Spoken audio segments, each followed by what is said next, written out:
Welcome to my YouTube channel. My name is Mariette Candice. So happy you have subscribed, you're liking. I read every single comment that you put on those videos and I'm very grateful. I have some people, Aisha, you are literally always the first person to comment. There is Mansoor. I see you guys. Thank you very much for being part of the community.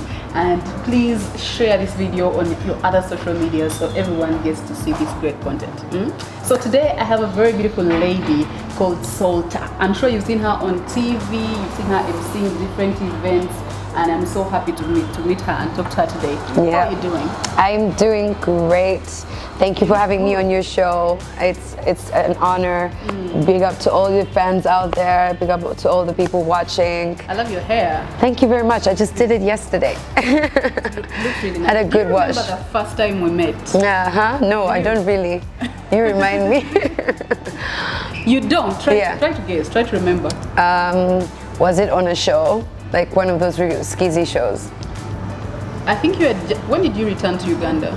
I returned, I returned in 2000 and around 2015, 14, around there. Yes, because I remember we're doing skizzy, me, Sheila Saltofte, Mosha dancing. Yes. And they told us there's a new lady. She's, she wants to do presenting. She wants to do media. Yeah. So every time you're going to go record, go with her. Yeah. So we'd go with you. There was a place in Kololo. Yes, I remember. So I don't even remember the spot. It was like a coffee shop. Yeah. So go and record while you're watching us. Yeah. That's the first time I met you. That's crazy. I felt like I'd seen you before that at Really? Urban TV. I don't remember. But I remember watching it. Was there.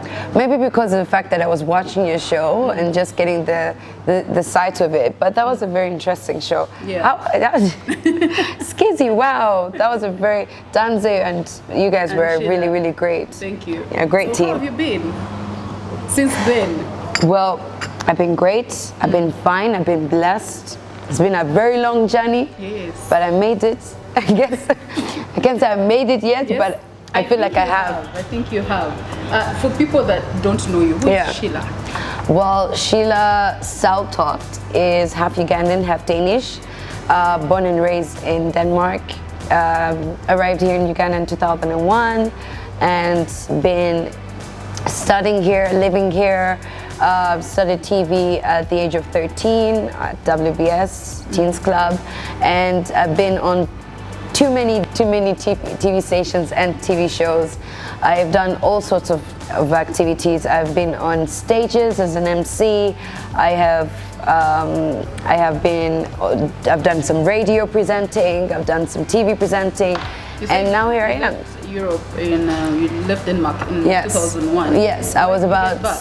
I left because of the fact that my mom couldn't juggle me and her work at the same time. So she thought it was very convenient for her to bring me to Uganda. I have family here, my grandmother and my mom's side of the family. And so they put me in boarding school at Taiba International. And I've been there from P3 till senior 4. And that was just a great decision that she ever made for me, because it's a brilliant school. I met all sorts of people from different cultures and ranges, and being a single child, you sort of have this situation of boredom, and you don't have anybody to talk to, and especially when you're in Europe, it's not so easy to get along with people, especially being the skin color that you are. There was some sort of a lot of racism during the 90s, and so coming to a country that is yours and feel comfortable with, where you're accepted, and where there's also a lot more family compared to where I was in Denmark. There wasn't so much family for me, so things is Danish. Yes, so it wasn't so easy for me to get along there compared to how it was here in Uganda. So I had a very quick family of friends and family, with my cousins and whatnot, and we had this whole tradition of during holidays from boarding school would all be in one house. They all put us together and teach us how to cook, teach us how to be women and all that. And it was a great like growing up. How's it to settle? Because I'm living with a child who was born in Sweden. Yes. And them settling here, the food and everything has been a little tough. Yeah, it wasn't so easy because I spoke only Danish, but I knew a little bit of English because through watching lots of movies in Denmark. So, but it was broken and wasn't so easy because kids used to laugh at me. I used to get bullied, by the way. I used to get bullied in the beginning, being laughed at, and I never understood many things. I remember there's one situation. There was an elder who came, and she was pregnant, and so for me in my country, you kind of like a child, you'd be like, congratulations. This lady slapped me, and I was like, what? I was so confused because she was like, are you the one who got me pregnant? I was like, hold up. Wow. That was like some sort of like other level thing, and I was like, wow, I don't know if but apparently it just didn't look right for a child to say congratulations. Because but I don't get it too. I think I did not get that right. Apparently, it just seemed like as if it was I was making a joke thing. Personal. Oh, maybe it was. You know, there are many things that I never understood, and maybe just also me being also light skinned, it did not fit people right into that category, because it's so crazy. In Africa, I'm seen as white. In Denmark, I'm seen as black. So you don't fit really everywhere. Ask you that. I've seen someone, I think on social media, some lady was saying she doesn't fit in the black community, she doesn't fit in the white community. So there's some sort of there's how she doesn't feel like she belongs any of the two. So you kind of have that sort of like I would say nugu. And to buy nugu bakula bantu wonyirira you from where, like something like that. And it's just a lot that you have inside you growing up. And then there's also that thing of relaxing your hair. When I came to Africa, I had some beautiful curly hair, and then all of a sudden, then they have this like sort of like thing that people came inside their heads that you have to relax your hair when you have growth. And so there it was, and chemicals were put in my head, and I had a very long, terrible journey of my hair until 5 years ago. I got back to natural hair. I cut my hair completely bald. I'm like, I'm ready. I'm done. This whole thing of going to the salon and burning my scalp is just not my thing. Where did you go to after Taiba? I went to Cambodia for 2 years. And that's Cambodia International, the new one in Buziga. I did that for 2 years. That was just for a change of environment, nothing to do with my old school. My school was brilliant. I actually do regret even leaving it, but I just needed a change of environment if I was going to do my A-levels. I felt like I wasn't going to focus anymore. I needed something different, and which really helped out. So I did my finals at Cambodia International, and then had a gap year, as white people call it. We had a gap year and decided to just have a good time and relax and get to know what we really wanted to do with our lives. Okay. So then you joined TV. Your first TV was WBS. How did you get that? At 13? At 13. So I was watching Teens Club. This was during the time when I'd arrived in Uganda, and there was a lot of Teens Club, right? That was our show. You wake up in the morning, WBS was the thing. They'll give us cartoons and they'll give us Teens Club. So with time, I just started loving the show. I'd watch Bobby, who's around, by the way. Surprisingly, I've seen him somewhere. I'll see Cats and Flavia, and I'll just be like, wow, these guys are amazing, and I want to be part of this whole fun club. So my mother had connections, because when she used to come back and forth in Uganda, so she had lots of connections with one of Elvis, who was one of the shareholders, I believe, of WBS, and he gave me an interview. He made up an interview for me, and I was not even the only person there. There was about like 20 teens there in the lineup, and I'm like, wow, this is so nerve-wracking, right? You're 13, it's your first ever interview, you don't know what to do, you've never been on TV. So I go inside, and then they tell me, we want you to talk about this drink, and we want you to tell us it was sponsored by this drink, and introduce us to the show, and so they guided me kind of, and I did exactly that. And I must say, I did like 3 takes. I did 3 takes. It wasn't easy. I was sweating. I was eating words. Was not easy. And after that, I got a phone call 2 days later, and they're like, "We want you to come back on Saturday." And from then on, that's when I was so excited. You don't even know. I called my cousins. I was like, "Yeah, you don't know." I told my mother. I was so excited. And then we did like shopping for clothes. My parents, I think my mom and my grandma were more excited because they were just going to dress me up every Saturday. But was it a dream you had? It wasn't a dream at all. It has never been a dream for me to be on TV. It was just something that I wanted to do because it looked really fun, and because also the fame. I wanted to be 2 things, actually 3 different things. When I was young, I wanted to be a dancer. I did always have something to do with the entertainment industry. There was always something I loved. I loved music. I loved dancing. I loved just having fun, and I was always loud and clear. And then I wanted to be a lawyer, and then I wanted to be a psychiatrist. So because I love listening to people, I love talking to people, I love people talking to me. Thank you very much. Yes, my sumbusas. Thank you, diners, classic diners, for sumbusa and chai. So, and then for the lawyer part, it's just something that I always wanted to be, defending people. I found that the system was very unfair, especially to black people, and many people were going to jail, and especially for very small reasons, or just because of a stereotype or a racism situation, which many right now we're fighting right now in the Black Lives Matter situation.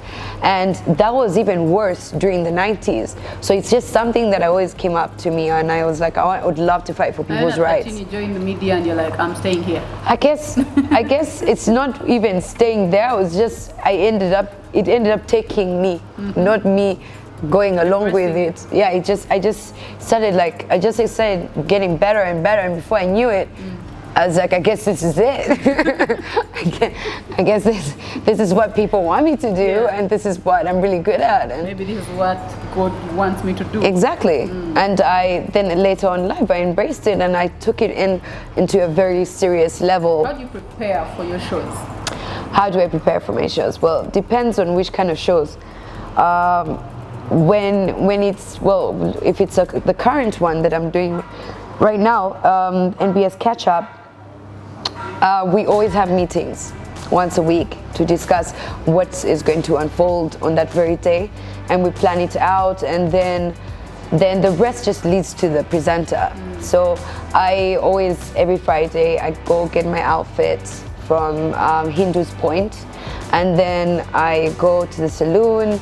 It depends on what kind of hair I want to do. If it's braids, that's very simple. I just go straight to the show. If it's like, wig or something, I always go for an installation at Hair by Ziwa. I'm actually also sponsored by Gotcha World that gives me wigs for a full year now. So right now I'm just like, in my natural hair, which I do it myself. I just buy lots of natural products, which costs a lot of money, which is why we end up doing braiding and wigs. But then after that, I go to NBS, and they have a makeup lady already set there for you. So she does your makeup, and that it's big up to Irene and my girl Joanna, best makeup artists at NBS. And so then I get dressed. Then I have a little bit sip there, and then I do get my sip on, and then by time like it's almost like, let's say 30 minutes towards the show, I get to speak with the other presenters. We get to say, okay, what this vibe, and get some chemistry, because you can't just jump on together on the stage. You have to start the energy from the beginning before the show. And then also plan with the DJ, so what vibes are you guys in? Then Masi would be like, so let's play techno, they were again, they were no reggae, tanike wotio. And the next thing you know, you're on the show, and you're just in the vibe and all excited. There's a lot of talk, and the shows trended during lockdown, your show and the NTV shows. Yeah. Do you think it's because people were at home, or it was really generally great entertainment? It's great entertainment, but I think the factor is that the fact that people are at home, because I don't believe that we would have got this sort of like attention if it wasn't for them staying at home. Because by then, Ugandans love to party. There's no one who's on Friday night is watching. By 10 p.m. they're already like in the bar somewhere. So this whole COVID situation, I must say, in a sad way, but you know, was a blessing to us, because we found a way of like how to make people feel like they're in a bar, in a club, and also, you know, get away the stress from the whole COVID and no job situation and all that kind of stuff. People were depressed and and they even like did more into it by the in-laws. Our in-laws decided to say that we're in competition. we're fighting against the NTV, and they would compare us how like the other one's bum is bigger than the other one. Some people were insulting. Hey. How did you take that? Well, there was a point where they were like saying I was pregnant. I was like, hold up, hold up. I am not pregnant. I did have a kid, because most of them are in shock that I have a kid. And I was like, wow, these people don't actually know me. But it's not easy getting back that body that you want. And me having had a C-section and not able to do, you know, I don't know, Botox or what, those plastic surgery things, it's not that simple. So I didn't have an easy labor, and just not getting back to that body. You have a baby girl, boy? Boy, he's 7 years old. Wow. And so getting back to that body is not that easy. And many people are saying it's easy, but it is, which is true. You just need to exercise, but I'm not that. Give me a break. I'm still young. Let me enjoy not exercising for now. But just after, when you have a child, you get overwhelmed by, you don't have time to work out, according to me. Because I am an MC, I work at night. I'm also a TV presenter, I work at day. When do I have the time to have time for myself, time for my kid, time for all those sorts of things? So the time you guys put on shirts that had, I think, All Lives Matter. Oh, that was not me, by the way. You're not on that show? I wasn't on that one. And I did the Friday one. That was the Saturday one. I'm sorry, guys, but I love you, I support you, but what you did was, okay.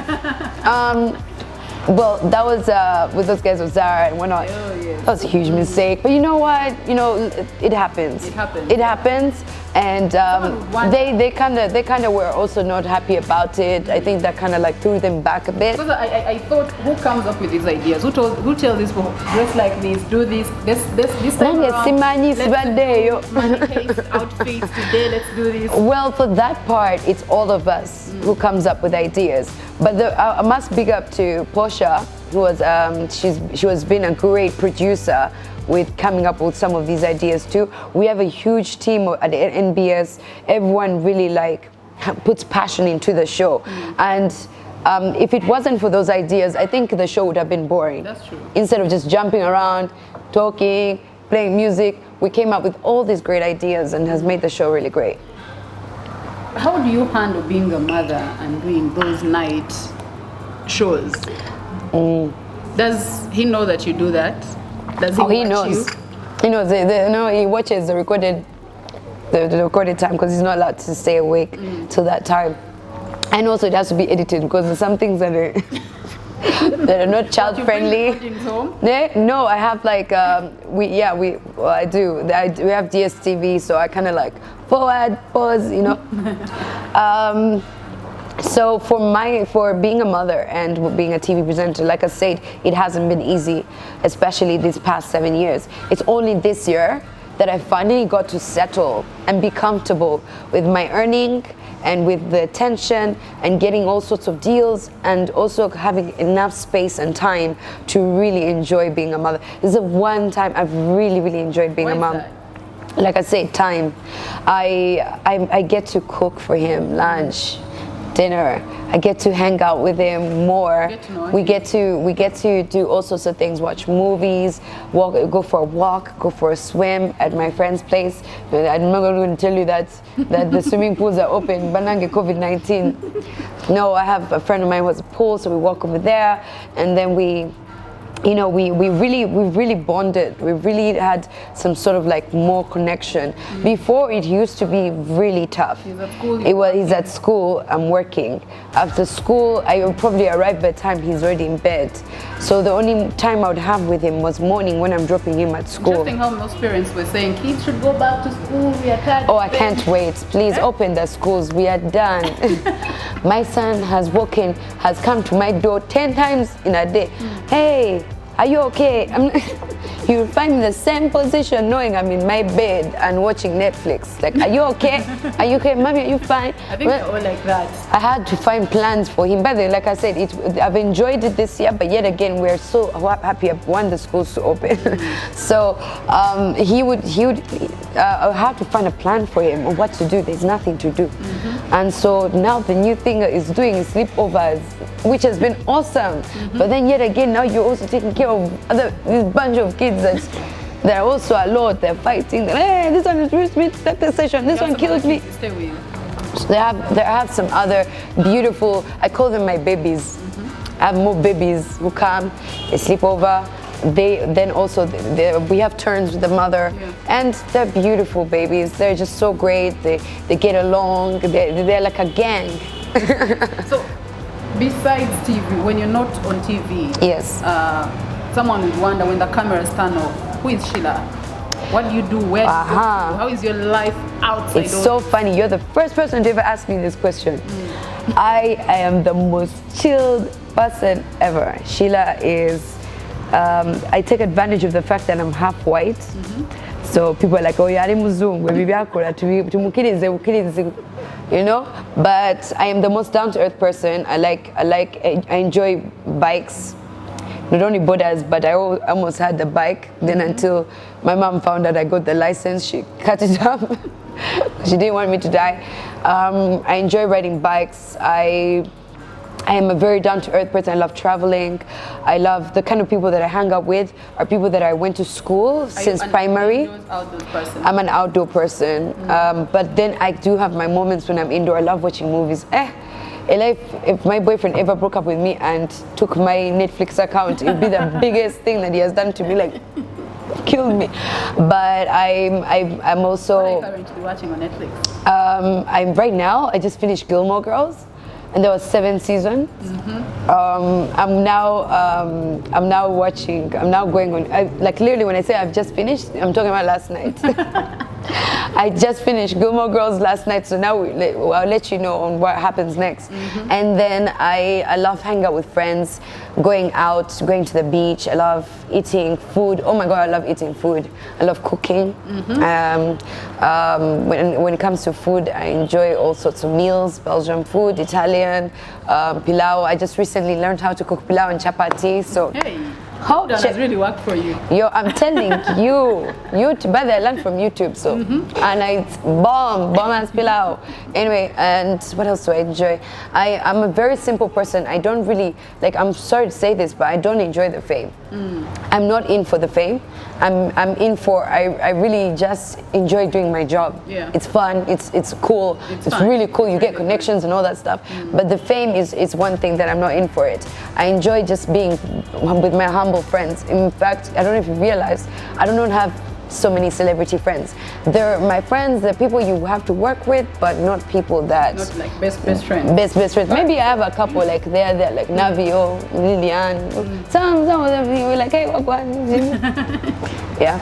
So people see celebrities, TV presenters, musicians, and they're always looking nice, red carpet ready, and they wonder, what do they do to keep this?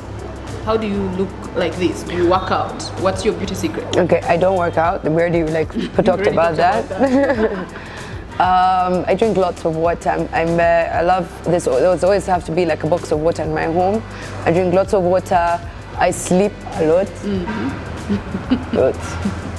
I'm not a morning person, by the way. So that kind of helps with my sleeping beauty. But What else do For your skin. for my skin? I do have some products that I buy. Just recently, I started buying that is Ordinary. It's a moisturizer that I use on daily. Just once I wake up and take a shower and I put it on. Then I have a night cream that is Dead Sea, which is a beautiful cream, and I wear that for nighttime when I'm going to sleep. And then I do scrubs. I do lots of what's that one thing charcoal. you advise someone not to do for them to have a good skin? Like, some of the things you're like, I don't. Lots of makeup. Lots of makeup. I'm a very natural looking person. Yes, I have makeup on right now, but come on, it's an interview. But it's, as you can see, it's not a lot. It's just one layer of foundation. Haven't put like a contour, foundation, powder, so you need to learn how to let your skin breathe. And if your skin gets used to it being a natural way of how it's supposed to be, you end up looking more beautiful and beautiful. Yes. And the other thing that I really, really recommend everyone to try is aloe vera, the gel. Try that for everything. Drink it, eat it. Put it in your hair, put it on your skin. It's best for the hair. And if I don't have like hair products, which usually I use is Cantu and Shea Moisture, which are very expensive products to buy, I end up using aloe vera, shea butter, the raw one, shea butter, aloe vera, and avocado. So I put that in my hair. I've heard about rice, that it's very good for hair. I haven't tried that out yet, but check it out. Depends on also your texture of your hair. So my son also has a different texture of hair, but I still use whatever products on his hair. So sometimes people, when I tell them, oh, you should use this, you use that, like, Sheila, go in and visit Zabazungu. I'm like, no. Just try whatever products you can.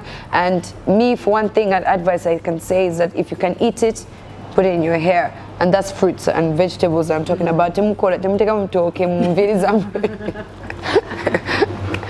But yeah. All right, thank you very much. Thank you It too. was very nice chatting. Thank you so much. This is the first time I'm interviewed by Mariette, ladies and gents. This is great. This is awesome. Good to have Now you. I can eat my sumbusas in peace. In peace. All right, so we are at Classic Diner, just next to Galaxy FM. Come around for some amazing meals. If you're Ethiopian, Eritrean, they have all those Habesha meals. So just come around and have a good time.